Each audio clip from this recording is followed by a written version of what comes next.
Hi అండి, అందరికీ నమస్కారం. నేను మీ మౌనికని. నాకు ఈ వారం రోజుల నుండి రీడింగ్ ఎందుకు ఆపేసానంటే, నాకు కొంచెం ఫీవర్ వచ్చేసింది. ఇక దగ్గు, జలుబు బాగా చేసింది. అసలుకి మాట్లాడడానికి రాలేదు. అందుకే నేను ఎవరికి రీడింగ్ మళ్ళీ చెప్పలేదు. ఇప్పుడు మీకు రీడింగ్ నేను చెప్పబోయే రీడింగ్లో ఇక నేను చెప్తున్నా కదండి, చాలా మటుకైతే నేను ఫ్యామిలీ గురించి చెప్తాను. ఫ్యామిలీ ఫ్యామిలీ నెంబర్ చూడొచ్చండి. ఫ్యామిలీ చూడొచ్చు, భర్త భార్య చూడొచ్చు, లవర్స్ చూడొచ్చు, ఇంకా ఎవరైనా చూడొచ్చండి. ఫ్యామిలీలో ఎవరికి ఎటువంటి బాధలు ఉన్నా, ఎటువంటి సమస్యలు ఉన్నా కూడా వాళ్ళు కూడా చూడొచ్చండి. ఇక నేను మామూలుగా ఇప్పుడు చెప్తున్నాను. ఇంకా మీకు నచ్చితే ముందు ముందు ఇంకా చాలా చెప్తానండి. ఓకేనా? నేను మా మౌనికని. ఈరోజు చెప్పబోయే రీడింగ్లో ఎవరిది వెళ్తుందో చూద్దాం. ఓకేనా? ఎవరు తెలియనట్టు చెప్తానండి. ఫ్యామిలీ గురించి వెళ్తుందా, భర్త భార్య గురించి వెళ్తుందా, లేకపోతే మనము అనుకున్న వల్ల మన ఇంట్లో వల్ల ప్రాబ్లం వెళ్తుందా, ఏది వెళ్తుందో చూద్దాం. ఓకేనండి?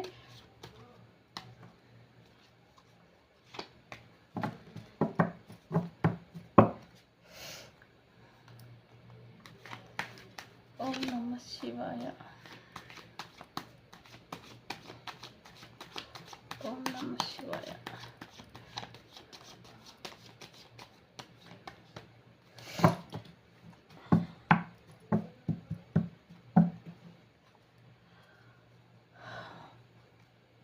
ఓం నమః శివాయ.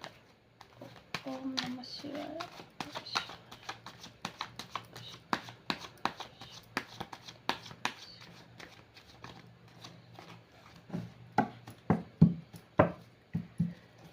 ఓకేనండి.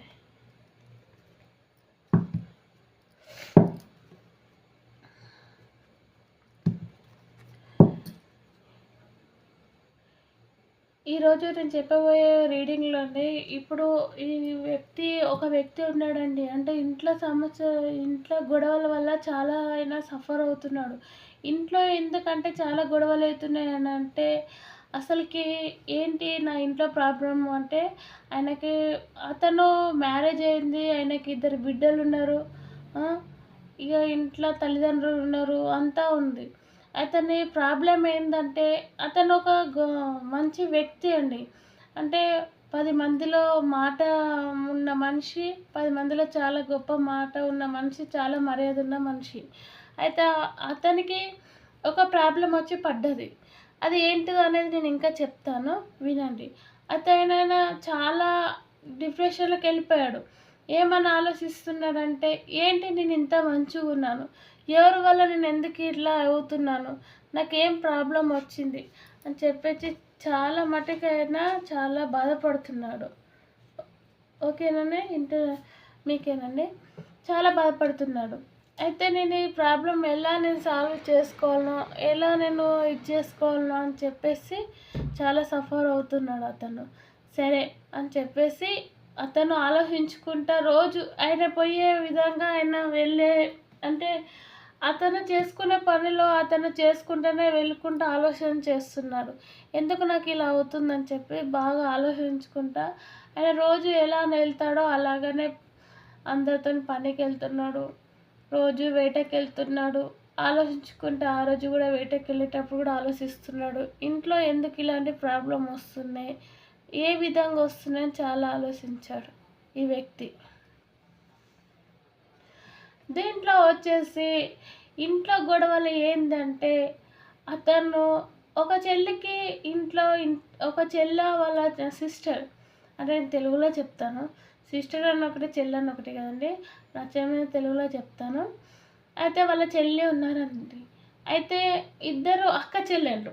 వాళ్ళు ఎప్పుడు చూసినా భర్త సంపాదించుకొచ్చిన సంపాదన గురించి మన మ్యారేజ్ కానప్పుడు మన అన్నయ్య, మ్యారేజ్ అయినాక మనం వదిన చెప్పినట్టు మనం వినాలి.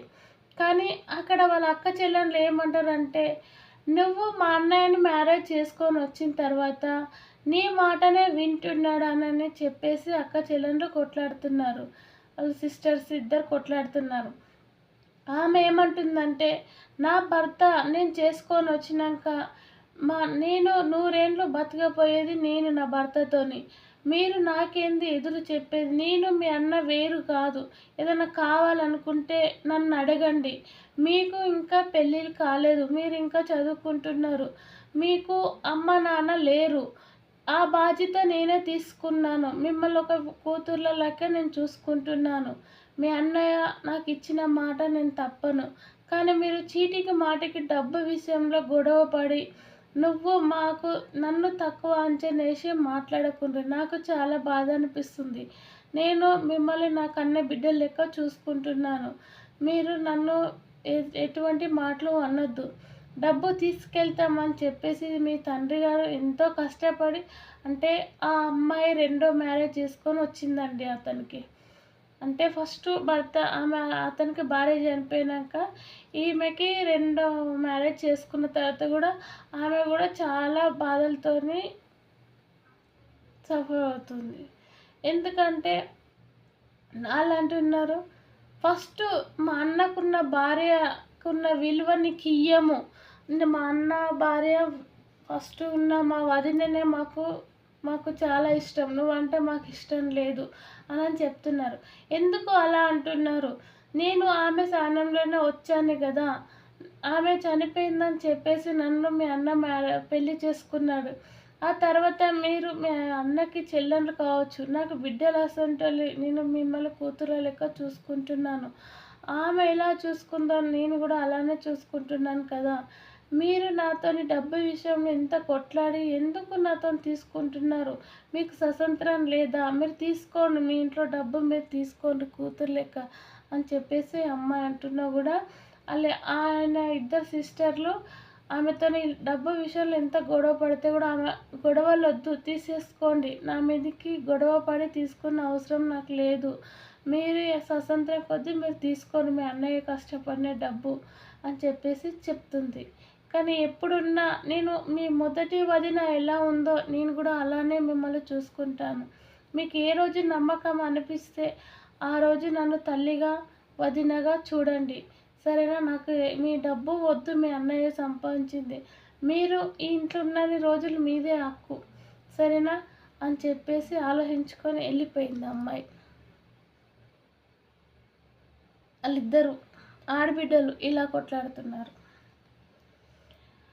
ఇక భర్త ఒకరోజు ఏమంటున్నాడంటే నేను ఏమండి ఏమీ చెప్పుకోలేకపోతుంది అక్కడ. ఎందుకంటే వాళ్ళ చెల్లెళ్ళు పెట్టే టార్చర్ భర్తకు చెప్తే ఇక భర్త ఏమని బాధపడతాడని చెప్పేసి ఒకరోజు ఇంటికి వెళ్ళేసి ఏమండి నేను ఒక 2 రోజులు నేను మా అమ్మ వాళ్ళ ఇంటికి వెళ్ళేసి వస్తాను, నన్ను పంపించండి అని చెప్తుంది. ఏంటి అలా సడన్గా వెళ్తావు అని అంటే, లేదండి నాకు మా అమ్మ నాన్నని చూడాలనిపిస్తుంది, నన్ను పంపించి రారా నేను మళ్ళీ వస్తాను. నేను ఒక బాబు అండి వాళ్ళకి, నేను వెళ్ళేసి వస్తాను బాబుని తీసుకొని అని అంటే, సరే అతనికి ఇవన్నీ గొడవలు తెలియదు. సరే నేను నిన్ను అక్కడ వదిలేసి వస్తాను, మళ్ళీ వస్తావు కదా 2 రోజులలో అంటే వస్తానండి, నా మనసు బాగాలేదు, ఎందుకో మా అమ్మ నాన్నని చూడాలనిపిస్తుంది అని అంటుంది. ఎంత వయసు వచ్చినా ఏమొచ్చినా కూడా మనం ముసలి వాళ్ళు అయినా కూడా మన అమ్మ నాన్న మీద అంత ప్రాణం కొట్టుకుంటుంది. మన అమ్మ నాన్నని చూస్తే మాత్రం మనకు ఎంతో కడుపు నిండిపోతుంది, మన బాధలన్నీ వెళ్ళిపోతాయి. ఇది మాత్రం కరెక్టో కాదో మీరు ఆలోచించుకున్న తర్వాత మొత్తం చూడండి, మీకు అర్థమవుతుంది దీంట్లో. సరే హస్బెండ్ అంటే నీ మాట ఎందుకు కాదంటే అన్నమ్మ తోలేసేస్తాను. ఆ భర్త తీసుకెళ్తున్నాడు ఆమెని, అలా బాబుని వాళ్ళ భార్యని. ఎందుకంటే 2 రోజులు ఆమె మనశ్శాంతికని వెళ్తుంది. అక్కడ వెళ్ళిన తర్వాత ఏంటి ఆలోచనలలో ఆయన పడుకున్నప్పుడు ఆయనకి ఒక్కొక్క విధంగా అంటే ఒక ఆలోచనలు అంటే ఆయన ఒక బయట సమస్య ఒకటి వచ్చేసింది. అది ఏంటంటే చాలా గట్టిగా వచ్చేసింది ఆయనకి ప్రాబ్లం. ఎట్లా అంటే అది కూడా చెప్తాను. ఆయన పడుకున్న తర్వాత ఏదో సూదుల లెక్క గుణపం లెక్క చాలా కుచ్చుకున్నట్టు ఉంటున్నాయి అన్నట్టు నిద్రలో కూడా ఆయన ఆలోచన చేస్తున్నాడు. నాకు ఏదో కుచ్చుకుంటున్నాయి, గుణపం లెక్క ఏదో పొడుస్తున్నాయి అని చెప్పేసి ఏదో ఆలోచన చేస్తున్నాడు. అసలుకి ఏదో జరుగుతుంది నా దిక్కు, అని ఒక ఆలోచన మీద ఉన్నప్పుడు, మనం ఒక ఆలోచన చేసినప్పుడు మనకేదో దెబ్బలు తగిలినట్టు, గుచ్చుకున్నట్టు ఏదో లేక అనిపిస్తుంది. అతనికి కూడా అలానే అనిపిస్తుంది. భార్య వెళ్ళిపోయినాక ఇలా జరుగుతుంది అతనికి. సరే అని ఒకరోజు ఆలోచన చేశాడు. చాలా అంటే చాలా ఆలోచన చేశాడు. ఎందుకు ఇలాంటి ఇంట్లో ఎందుకు ఇలాంటి గొడవలు వస్తున్నాయి, ఎందుకు ఈ విధంగా అవుతుంది, నాకు అర్థం అవ్వట్లేదు అని చెప్పేసి చాలా ఆలోచన చేశాడు. చేసిన తర్వాత అతను చాలా గట్టిగా ఆలోచన తీసుకున్న తర్వాత అతను ఏమనుకుంటున్నాడంటే, ఏంటి ఈ ఆలోచనలు నాకు ఇలా వస్తున్నాయి, ఇన్ని సంవత్సరాలు లేదు, నాకు 2 బిడ్డలు, ఒక కొడుకు, నాకు ఇంకా 2 సిస్టర్లు ఉన్నారు, వాళ్ళ బరువు బాధ్యత నా మీదనే ఉంది, నేను వాళ్ళ బరువు ఎలా తీర్చుకోవాలి అని చెప్పేసి ఎప్పట్లేక, సరే ఏం జరుగుతుందో చూద్దాం అని చెప్పేసి ఆలోచించేసి ఇక్కడ ఆలోచిస్తున్నాడండి. సరే ఎప్పట్లేక వెళ్ళాడు. వెళ్ళిన తర్వాత అక్కడ వాళ్ళ దగ్గర ఆయన అంటే ఇక్కడ ఒక షాప్లో పనిచేస్తాడు మార్బేడల దగ్గర. పని చేస్తే అక్కడ ఆయన పనికి ఆయన వెళ్ళేసి అక్కడ అందరూ చేసే కస్టమర్లకైనా ఎవరికైనా వచ్చిన వాళ్ళకి చాలా హ్యాపీగానే అక్కడ ఏంటి పనిలో కూడా చాలా హ్యాపీగా ఉన్నట్టు వాళ్ళకి అంటే మనం పనికి వెళ్ళినాక అక్కడ మనం డల్లుగుండి మన ఆలోచనలు వేస్తే పని చేసే వాళ్ళు తిడతారు కదా, అలానే అలా ఆలోచన చేసుకుండా అక్కడ ఒక వడ్డీ వ్యాపారం కాడ అతని కాడ జీతం ఉండి పని చేస్తున్నాడు అన్నమాట. అదే బంగారం షాప్లో అయినా చిన్న పని చేస్తుంటే మనం అన్ని విధాలుగా చేయాలి కదా. సరే అక్కడ పని చేసుకుంటూ ఆలోచన చేస్తున్నాడు. ఇక చేసి అక్కడ కూడా అదే ఆలోచన మీద ఉన్నాడు.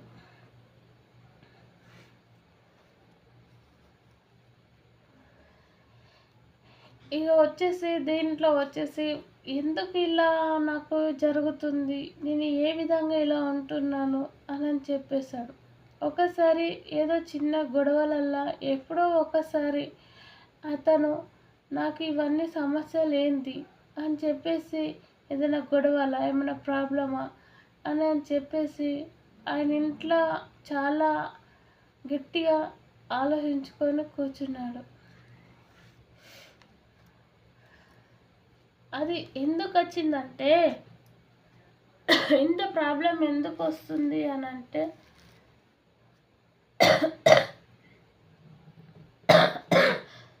ఇది ఒకటి వచ్చి దాపం అవుతుంది నాకు.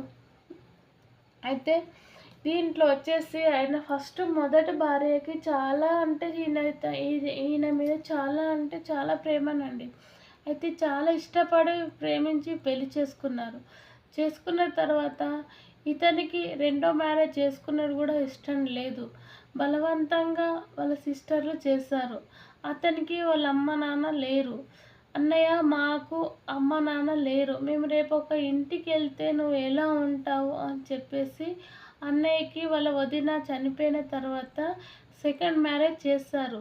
అయితే ఫస్ట్ ఆమె భార్యకి చాలా అంటే ఎంత ప్రేమ అంటే అంత డీప్గా ప్రేమ ఉందండి. వాళ్ళ లవర్స్ కార్డ్ కూడా వెళ్ళేది.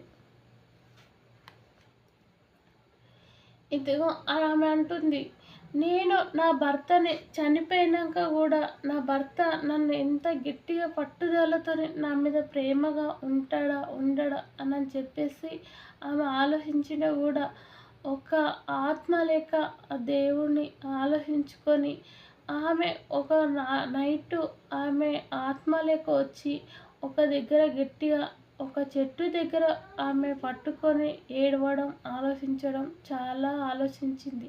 ఏందో నా భర్తకి నేను ఏమీ ఇవ్వలేదు, సంతోషం అనేది లేదు, ఏమి అనేది లేదు నా భర్తకి. నాకు నా భర్తని నేను సుఖపెట్టలేదు, నా భర్తకి నేను ఏమీ చేయలేదు. నాకు పెళ్ళి అయినాక నేను 2-3 నెలలకే చనిపోయాను.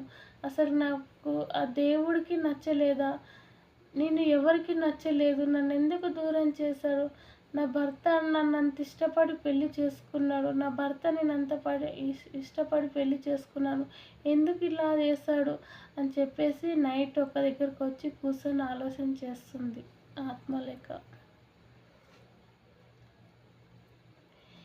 భర్త ఉండి ఆలోచన చేస్తున్నాడు. ఏంటి నా పరిస్థితి ఇలా అయిపోయింది. నేను ఏం చేయాలో నాకు అర్థం అవ్వట్లేదు. నాకు వద్దన్నంగా ఇద్దరు సిస్టర్లు. వాళ్ళు నాకు నా భార్య చనిపోయిన తర్వాత నా ఇద్దరు చెల్లెళ్ళకి మ్యారేజ్ చేసిన తర్వాత నాది ఎలా జరిగితే అలా నా జీవితం అని నేను అనుకున్నాను. నాకు వద్దు అనంగా నాకు మళ్ళీ సెకండ్ మ్యారేజ్ చేశారు అని చెప్పేసి చాలా బాధపడి అతను నైట్ మొత్తం ఆలోచించి ఇంత డబ్బు అంతా ఉంది, ఎందుకు నాకు ఈ పరిస్థితి అని చెప్పేసి బాగా నైట్ ఆలోచన చేసేసి అతను అక్కడికి వెళ్ళాడు. అలా గురువు దగ్గరికి వెళ్ళి అడుగుతాను పొద్దున వెళ్ళి అని చెప్పేసి ఇక్కడ నైట్ చాలా ఆలోచన చేశాడు. అక్కడికి వెళ్ళిన తర్వాత వెళ్ళింది. అక్కడ అలా అతను లేడు. అమ్మ మన అయ్యగారు ఎక్కడికి వెళ్ళారు అని అడిగాడు అక్కడ అమ్మగారిని. అడిగిన తర్వాత ఆ అమ్మ ఏం చెప్తుంది, లేదయ్యా ఇప్పుడే బయటకు వెళ్ళాడు, పంచాయతీలో ఏదో పంచాయతీ ఉందని పక్క ఊరికి వెళ్ళాడు. ఏమైంది, ఎందుకు ఇలా బాధగా ఉన్నావు చెప్పు నాయనా అని అడుగుతుంది. లేదమ్మా, నేను ఇలా జరిగిపోయింది. నా మొదటి భార్య చనిపోయిన తర్వాత నాకు ఇద్దరు చెల్లెండ్లు. సరే, నాకు తల్లిదండ్రులు లేరు. నాకు ఫస్ట్ నా తల్లిదండ్రులను మ్యారేజ్ చేసుకుంటే ఏమో మా పరిస్థితులు మంచిగా లేవని చెప్పేసి నాకు తల్లిదండ్రులు ముందు పెళ్లి చేసేసారు. చేసిన తర్వాత ఒక 6 నెలలు కూడా కాలేదు నా భార్య నాకు దూరం అయిపోయింది. నేను అలాగనే నా భార్య దూరం అయిపోయిందని నాకు ఇద్దరు సిస్టర్లు ఉన్నారు. నా చెల్లెళ్ళే బిడ్డలు అనుకున్నాను. వాళ్ళకు మంచి భవిష్యత్తు ఇవ్వాలని నేను అనుకున్నానమ్మా. వాళ్ళకి పెళ్ళిళ్ళు చేయాలి, వాళ్ళని ఒక ఇంటి వాళ్ళని చేయాలి. ఆ తర్వాత నా జీవితం ఎలా ఉంటే అలా జరిగిపోతుందని నేను ఆలోచన చేశాను. కానీ నా చెల్లెండ్లు నాకు మ్యారేజ్ చేశారు. మళ్ళీ అన్నయ్య నువ్వు సంతోషంగా ఉంటేనే కదా మేము మ్యారేజ్ చేసుకొని వెళ్ళిపోతామని చేశారు. ఈరోజు వాళ్ళు ఇష్టపడి వాళ్ళు చేసిన తర్వాత ఇప్పుడు ఆ అమ్మాయితోని గొడవ పడుతున్నారు ఏ విషయంలో అయినా. నాకు ఈ బాధలకెళ్ళి ఇటువంటి గొడవలకెళ్ళి నేను ఎలా బాధపడాలో ఎలా బయటపడాలో నాకు తెలుస్తలేదు. ఇటు చెల్లెళ్ళని ఏమీ అనలేకపోతున్నా, భార్యని ఏమీ అనలేకపోతున్నాను. నేను ఏం చేయాలో నాకు అర్థం అవ్వట్లేదు. ఎందుకో నా భార్య 2 రోజులు మా అమ్మగారి ఇంటికాడ ఉంటానండి అని అన్నది. సరే వదిలేసి వచ్చాను. నేను ఏమి చేయాలమ్మా అని ఆలోచన చేస్తున్నాడు. ఆ తల్లి ఏమంటుందంటే, వాళ్ళకి ఫస్ట్ ఏంటంటే నువ్వు వాళ్ళకి మంచి సంబంధం చూసి పెళ్ళి చేసి వాళ్ళ ఇంటికి ఇయ్యు. తర్వాత నీ చెల్లెళ్ళకి ఎలా తెలుస్తుందో, ఒక ఇంటికి పోయినాక బరువు బాధ్యతలు ఏందని తెలుస్తుంది అని చెప్పింది. మళ్ళీ ఎందుకమ్మా వాళ్ళు ఇలా చేస్తున్నారు అంటే, వాళ్ళకి కొంచెం ఏంటంటే నీ ఫస్ట్ భార్య ఉన్నట్టు ఉంటుందో లేదో, మా అన్న సంపాదన ఎక్కువ ఉంది, ఏమన్నా వాళ్ళ తల్లిదండ్రులకు తీసుకుపోయి ఇస్తుందా లేదా, మా అన్నయ్యని ఎలా చేస్తుందని వాళ్ళు టెస్ట్ చేస్తున్నారు. అంటే మీ భార్యని కావాలని బాధ పెడతలేరు, మేము ఈరోజు డబ్బు గుంజుకుంటే మా అన్నయ్యని ఏ విధంగా చూసుకుంటుందని వాళ్ళు కొద్దిగా ఆమెని అనుమానిస్తున్నారు. అంటే వాళ్ళు మొత్తానికి అనుమానించారు కాదు, ఆమెని కొద్దిగా మేము ఏమంటారు, మేము టెస్టులు చేస్తే మేము ఆమెతోని చాలా వేరే తిరిగా బిహేవ్ చేస్తే మమ్మల్ని ఎలా చూస్తుందో, మా అన్నయ్యని ఎలా చూస్తుందో అని చెప్పేసి వాళ్ళు అలా ఇది చేస్తున్నారండి. సరే అర్థమైందా నీకు అని చెప్పింది. అలాగా నా చెల్లెళ్ళ మనసు ఇంత బాగుందా, నా కోసము ఆ అమ్మాయికి ఒక 2 మాటలు అనేసి ఇవన్నీ వాళ్ళు ప్రయత్నం చేస్తున్నారు. రేపు వాళ్ళు వెళ్ళిన తర్వాత నన్ను ఎలా చూసుకుంటుందా అని వాళ్ళు చేస్తున్నారా. సరే అమ్మగారు, మీరు చెప్పిన మాట నాకు చాలా బుర్రకెక్కింది. సరే నేనేమి ఆలోచన చేయను, ఇక మీట నేను సంతోషంగా కష్టాన్ని చేసుకుంటాను, వాళ్ళ గురించి ఆలోచిస్తాను, ముగ్గురి గురించి ఆలోచన చేస్తానని చెప్పాడు. సరే బాబు, నువ్వు ఇంటికి వెళ్ళు, నువ్వు ఎటువంటి ఆలోచనలు చెయ్యకు, నీ చెల్లెళ్ళు నీ గురించి తప్పుగా ఆలోచిస్తలేరు, మేము రేపు మా వదిన డబ్బు గురించి మా అన్నయ్యని దూరం పెడుతుందా లేదా అని చెప్పేసి ఆ అమ్మాయికి అన్ని టెస్టులు పెడుతున్నారు. అందులో ఆ అమ్మాయి ఎలా బిహేవ్ చేస్తుందని డబ్బు కోసం డబ్బుకు విలువిస్తుందా, మా అన్నయ్యకి విలువిస్తుందా, మా అన్నయ్యని బాగా చూసుకుంటుందని చెప్పేసి ఆ అమ్మాయిని కొద్దిగా సూటిపోటి మాటలు అంటున్నారు, కానీ వాళ్ళకి కావాలని అంటలేరు. అర్థమైందా అని చెప్పింది. సరే అమ్మగారు మీరు చెప్పారు కదా, సరే మీ మాట విని వెళ్తాను, నా తల్లి స్థానం నుండి చెప్తున్నారని చెప్పేసి వెళ్ళిపోయాడు. ఈ అమ్మాయిని సమాధానం చెప్పి పంపించేది. ఇక అక్కడికి వెళ్ళిన తర్వాత ఒక పట్టుదలతోని సరే నాకు అమ్మ చెప్పింది, ఇక నేను ఎటువంటి బాధపడను అని చెప్పేసి చాలా అన్నీ ఉన్నాయి, మనకేది లేదు అని చెప్పేసి ఆలోచన చేసింది. ఇక వీళ్ళు భార్య అనుకుంటుంది నన్ను ఏదో దూరం చేస్తాడో ఏమో అనే ఆలోచన మీద ఉంది. అక్కడ వెళ్ళిన తర్వాత తండ్రి గారి గురించి తండ్రికి అడిగింది. ఏమని అడిగిందంటే, ఏ నాన్నగారు నాకు మీరు వద్దనంగా నాకు సెకండ్ మ్యారేజ్ చేశారు. నేను వెళ్ళిన తర్వాత నాకు అక్కడ నా ఆడబిడ్డలు చాలా నన్ను టార్చర్ పెడుతున్నారు. నేను అక్కడ ఉండలేకపోతున్నాను. అందుకే బాబుని తీసుకొని వచ్చేసాను నేను. నాకు అక్కడ ఉండాలనిపిస్తలేదు. నేను ఇక్కడే ఉండిపోతాను నాన్నగారు అని చెప్తున్నది. ఎలా అమ్మా అలా అంటే, నిన్ను అన్నీ చెప్పి మ్యారేజ్ చేశాను కదా, నువ్వు ఈరోజు ఎందుకు ఇలా ఆలోచించి చేస్తున్నావు అని అంటే, లేదు నాన్నగారు నేను వాళ్ళ టార్చర్ నేను భరించలేకపోతున్నాను. నాకు డబ్బు విలువ ఏందని తెలియదు అనుకుంటున్నారు వాళ్ళు.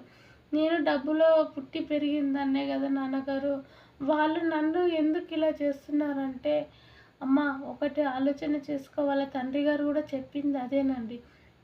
ఏమని చెప్తున్నాడంటే, అమ్మ వాళ్ళకి వాళ్ళ అన్నయ్య అంటే చాలా ఇష్టం.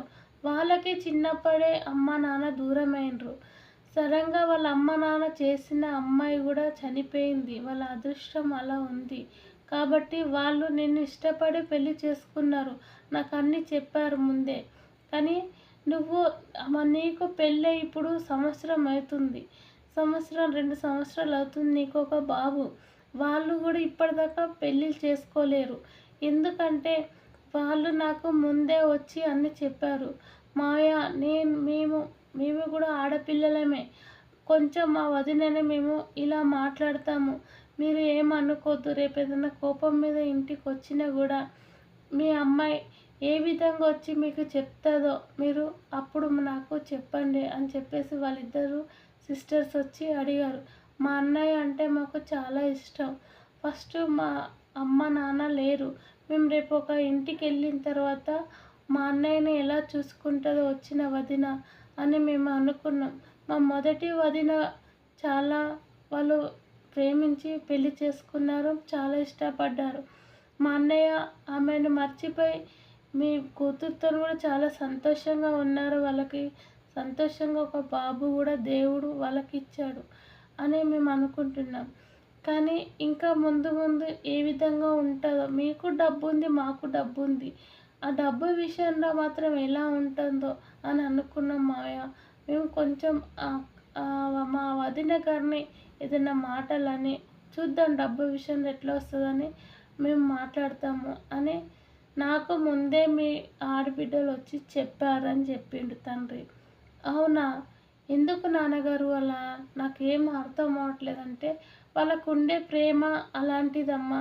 ఎందుకంటే ఏ ఆడపిల్ల అయినా సరే ముందు ఇప్పుడు మేము తల్లిదండ్రులం ఉన్నాం, నీకు అన్నతమ్ముళ్ళు ఉన్నాము, నీకు ఇంకా అక్క చెల్లెళ్ళు ఉన్నారు. నీకు ఇంత పెద్ద కుటుంబంలోకి వెళ్ళినావు. వాళ్ళ చిన్న కుటుంబం కాబట్టి చిన్న వయసులోనే తల్లిదండ్రులు దూరమైనరు. మేము ఒక ఇంటికి వెళ్ళిపోతే మా అన్నయ్య ఒక్కడు ఎలా మిగులుతాడు, ఎలా ఉంటాడు, వచ్చిన అమ్మాయి ఎలా చూసుకుంటుందని వాళ్ళ పెద్ద మనసుతోనే ఆలోచన చేశారు. అంతకుమించి ఏమీ లేదమ్మా అని చెప్పాడు. అయ్యో నాన్నగారు, వాళ్ళు నన్ను తప్పుగా అపార్థం చేసుకున్నారేమో అని నేను ఎంతో చాలా వాళ్ళ నీచంగా ఆలోచించాను వాళ్ళ మీద. నాది తప్పైపోయింది నాన్నగారు అని చెప్పింది. లేదమ్మా, వాళ్ళు నీ మీద ప్రేమ లేదన్నట్టుగా, నీ మీద చాలా ప్రేమ ఉంది. కానీ వాళ్ళ గురించి నువ్వు అలా అని ఏం ఆలోచన చేయకు, సరేనా? నువ్వు వాళ్ళకి ఉన్నది ఉన్నట్టు చెప్పేసేయి, సరేనా? వాళ్ళు నా ఇంటికి వచ్చి మన ఇంటికి వచ్చి నువ్వేం చెప్తావో అది నాకు ముందే చెప్పారు, కానీ నేను చెప్తున్నది ఇదే అమ్మ అంటే, ఇంకా అమ్మాయి అన్నది, నాన్నగారు నేను ఒక ఇంటికి వెళ్ళాను, రెండో భార్యగా వెళ్ళాను, ఒక బాబుని కన్నాను, నాకు చాలా బాగా చూసుకుంటున్నారు. ఆ ఇద్దరు అమ్మాయిలు కూడా నా కూతుర్ల లెక్క చూసుకున్నాను. నేను డబ్బులో పుట్టి డబ్బులో పెరిగాను. మనకి డబ్బు ఉంది, వాళ్ళకి డబ్బు ఉంది. నాకు డబ్బు మీద ఆశ లేదు నాన్న. ఎప్పుడున్నా నా భర్తని, నా పిల్లల్ని బాగా చూసుకుంటాను. అలాగనే వాళ్ళని కూడా బాగా చూసుకుంటాను నా కూతుర్ల లెక్క. కానీ నాకు ఎటువంటి ఆశ లేదు నాన్న అని అలా నాన్నగారికి చెప్పుకుంది. సరే అమ్మ, దీని గురించే వాళ్ళు ఎదురు చూసిండ్రు. ఈ మాట నేను వాళ్ళకి చెప్తాను అని చెప్పేసి వాళ్ళ తండ్రి గారు అన్నారు. ఇది అండి, కొంతమంది అక్క చెల్లెళ్ళు, అన్న మీద ప్రేమ ఉన్న వాళ్ళు ఇలా చేస్తారు. ఎందుకంటే చిన్నప్పుడే తల్లిదండ్రులు చనిపోయిందని చెప్పేసి ఇన్ని బాధలు పడుతున్నారు. చూసారా?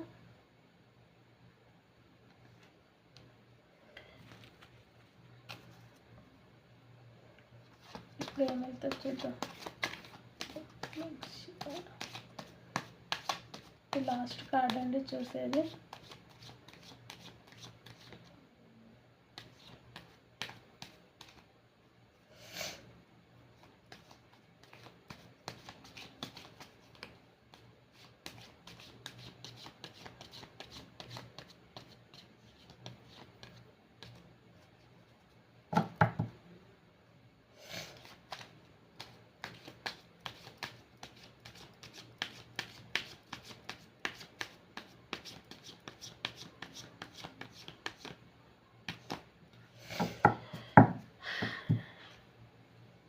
లాస్ట్ కార్డ్లో వెళ్ళేదండి ఒకటి.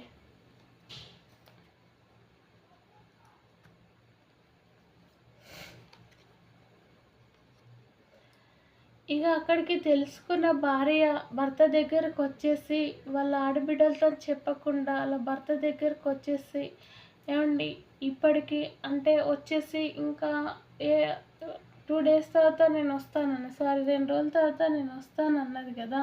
వచ్చేసిన తర్వాత అట్లా కొద్ది రోజులు వాళ్ళ ఆడబిడ్డలు పెట్టిన బాధలన్నీ, సరే నా ఆడబిడ్డలు నాకు అన్ని టెస్టులు పెడుతున్నారు, సరే నేను దాంట్లో గెలుస్తానా గెలవనా అని చెప్పేసి ఆమె మంచితనం సంపాదించుకోవాలి, నా మీద వాళ్ళకి ఎటువంటి అనుమానం రావద్దు, నేను వాళ్ళ అన్నయ్యను బాగా చూసుకుంటాను, కుటుంబాన్ని బాగా చూసుకుంటాను, వాళ్ళకి ఒకటి రావాలి, వాళ్ళు కూడా నా లెక్క ఒక ఇంటి వాళ్ళు కావాలి, చల్లగా వాళ్ళు వాళ్ళ పిల్లలతోని భర్తతోని చల్లగా కాపురం చేసుకోవాలని వాళ్ళ వదిన గారు కోరుకుంటుంది.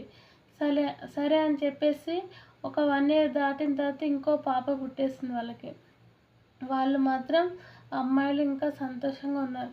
ఇంకా వాళ్ళ భర్త కాడికి వచ్చి చెప్పేస్తుంది, ఏమండి ఇంకా ఇన్ని రోజులు ఆగాను, మీకు అసలు విషయం చెప్తాను అంటే, సరే చెప్పేయండి అని చెప్తుంది.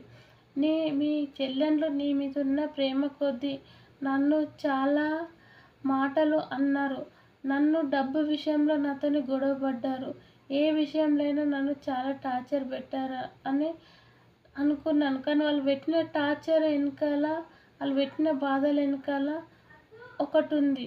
ఏంటిదంటే అది, నీకు చిన్నప్పుడే తల్లిదండ్రులు దూరమైనరు, మేమిద్దరం ఒక ఇంటికి ఇస్తే వెళ్ళిపోతాము, మా అన్నయ్య కంటే ఒక ఫ్యామిలీ ఉండాలి, ఆ తర్వాత మేము పెళ్ళిళ్ళు చేసుకొని వెళ్ళిపోతాము అని చెప్పేసి మీ చెల్లెళ్ళు నన్ను చాలా చిత్రహింసలు పెట్టి చాలా బాధ పెట్టిండ్రు. వాళ్ళు పెట్టింది కూడా ప్రేమ కొద్దీ పెట్టారండి.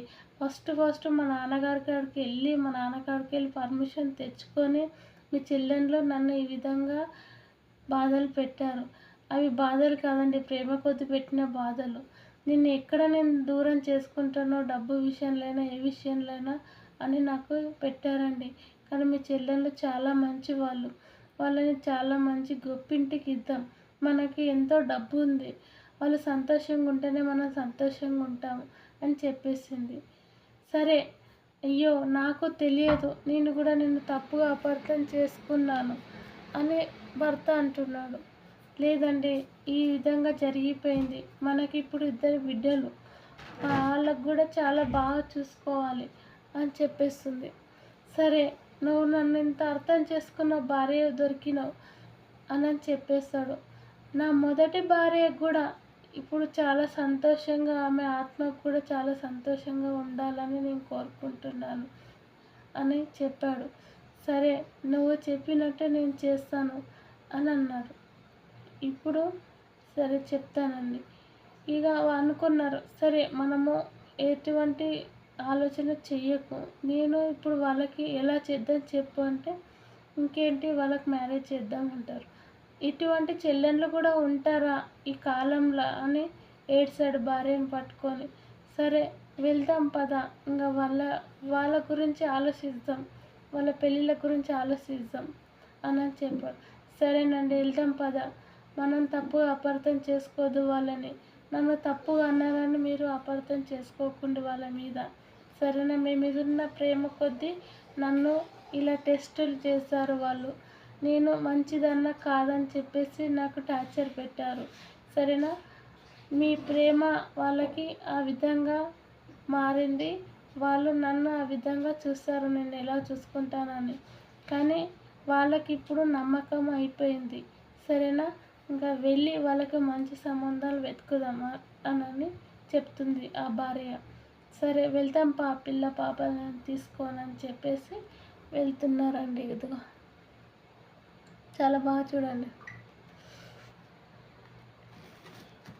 ఇక దీంట్లో ఏంటంటే నేను చెప్తాను మీకు,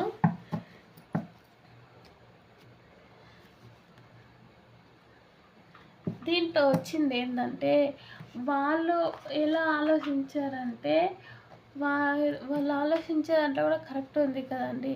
వాళ్ళు ఏమంటున్నారంటే, వాళ్ళ అన్నయ్య మీద ఉన్న ప్రేమ కొద్దీ చిన్నప్పటి నుండి తల్లిదండ్రులు దూరమైనరు, మాకు తల్లిదండ్రులు దూరం అయినాక ఫ్యామిలీలో మాకు ఎంత ఆస్తి ఉన్నా కూడా ఫ్యామిలీ ఎవరు దగ్గర రాలేదు. అన్నయ్య చాలా కష్టపడ్డాడు, అన్నయ్య కూడా చిన్న వయసులో పెళ్లి చేశారు, అమ్మ నాన్న ఆరోగ్యం బాగాలేదు అని చెప్పేసి. మా అదృష్టంలో మాకు అన్నయ్యని ఇష్టపడిన వదిన, అన్నయ్య ఇష్టపడిన ఇద్దరు కూడా మ్యారేజ్ చేశారు అమ్మ వాళ్ళు. చేసిన తర్వాత వదిన కూడా 6 నెలలు కాలేదు, వదిన కూడా కాలం చేసేసింది తల్లిదండ్రులతోటి. అంటే వాళ్ళ ముగ్గురికి అలా రాసి పెట్టేసి వాళ్ళు దేవుడి కాడికి వెళ్ళిపోయారు.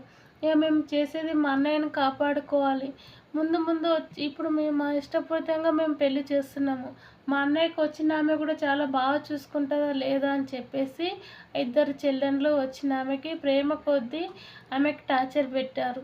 మేము టార్చర్ పెడితే మా అన్నయ్యని డబ్బు విషయంలో చూసుకుంటా, లేకపోతే నాకు కూడా డబ్బు ఉంది నేను కూడా వెళ్ళిపోతానా లేదా, నాకు వీళ్ళు అవసరం లేదు, ఇటువంటి ఫ్యామిలీ నాకు వద్దు అని వెళ్ళిపోతుందా లేదా చూద్దాం అని చెప్పేసి వాళ్ళిద్దరు అక్క చెల్లెళ్ళు ఆలోచన చేసేసి వాళ్ళ అన్నయ్య గురించి చాలా గొప్పగా ఆలోచన చేసేసి ఇటువంటి టార్చరు వదినకి ప్రేమ కొద్దీ పెట్టినారు. వదినకి అర్థమైంది వాళ్ళ నాన్నగారు పోయినాక, అయ్యో ఇటువంటి చెల్లెళ్ళు కూడా ఉన్నారా ఈ జనరేషన్లో, ఇప్పుడున్న కాలంలో అని చెప్పేసి ఆ అమ్మాయి కూడా ఆలోచించింది. కానీ చాలా మట్టుకి ఉన్నారండి, కొంతమంది ఉన్నారు.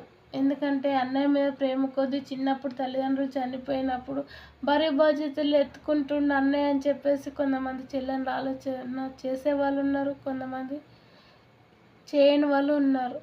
కానీ అన్నయ్యని ఆలోచించి అన్నయ్యకి మంచి బాగుండాలని చెప్పేసి వాళ్ళు కోరుకున్న తర్వాతనే వాళ్ళు ఇంకో ఇంట్లో అడుగు పెడతానని అనుకున్నారు.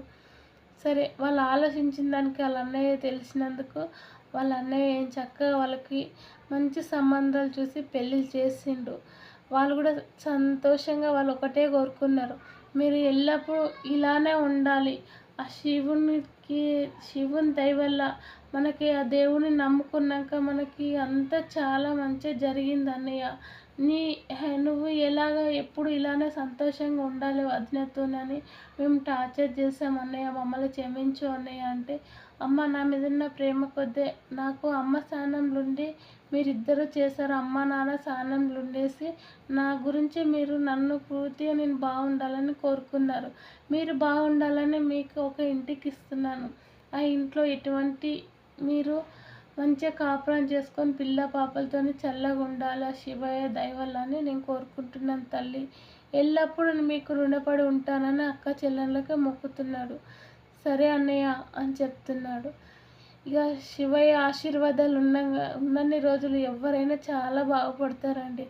కానీ ఎవరైనా ఎందుకు ఇటువంటి సమస్యలు వస్తాయని ముందు ముందు ఆలోచన చేసుకొని మన ఫ్యామిలీలో కూడా మనోళ్ళ గురించి కొద్దిగా ఆలోచన చేసి మంచిగా వాళ్ళకి మంచి కోరిన తర్వాతనే వాళ్ళకి మంచిగా అయినాక కూడా మనం కూడా ఏదైనా నిర్ణయం తీసుకుంటే చాలా బాగుపడతాం. అర్థమవుతుందా? అలా చెల్లెళ్ళు తీసుకున్న రాంగ్ తీసుకున్నారా కరెక్ట్ తీసుకున్నారా డిసిషన్ అని మీరు ఆలోచించండి. సరేనా? వాళ్ళ చెల్లెళ్ళు తీసుకున్న నిర్ణయం కరెక్టా కాదా అని చెప్పేసి ఆలోచన చేసి తీసుకోండి, చూడండి. కానీ వాళ్ళ చెల్లెళ్ళు తీసుకుని 100% నిజమండి. వాళ్ళ అన్నయ్య మీద ప్రేమ కొద్దీ నిజంగా తీసుకున్నారు. ఈ కాలంలో ఇటువంటి చెల్లెళ్ళు ఉండాలి, ఇటువంటి అన్నయ్యలు ఉండాలని నేను మనస్ఫూర్తిగా కోరుకుంటున్నాను. ఆ శివయ్య దయ వల్ల అందరికీ, ఆ దేవుని దయ వల్ల అందరికీ ఆశీర్వాదం ఉండాలని ఆ దేవుని ఎల్లప్పుడూ శివయ్యని అందరూ తలుసుకుంటున్నారు. పొద్దున్న లేస్తే తండ్రిని ఓం నమ శివాయ అంటాం. ఆ తండ్రికి ఎప్పుడు మన ఆశీర్వాదాలు ఆ తండ్రి ఉండాలని నేను కోరుకుంటున్నాను. ఇటువంటి అక్క చెల్లెళ్ళు ఉండాలి, ఇటువంటి అన్న తమ్ముళ్ళు ఉండాలి. చూసిన వాళ్ళు కూడా అక్క చెల్లెళ్ళు, అన్న తమ్ముళ్ళు,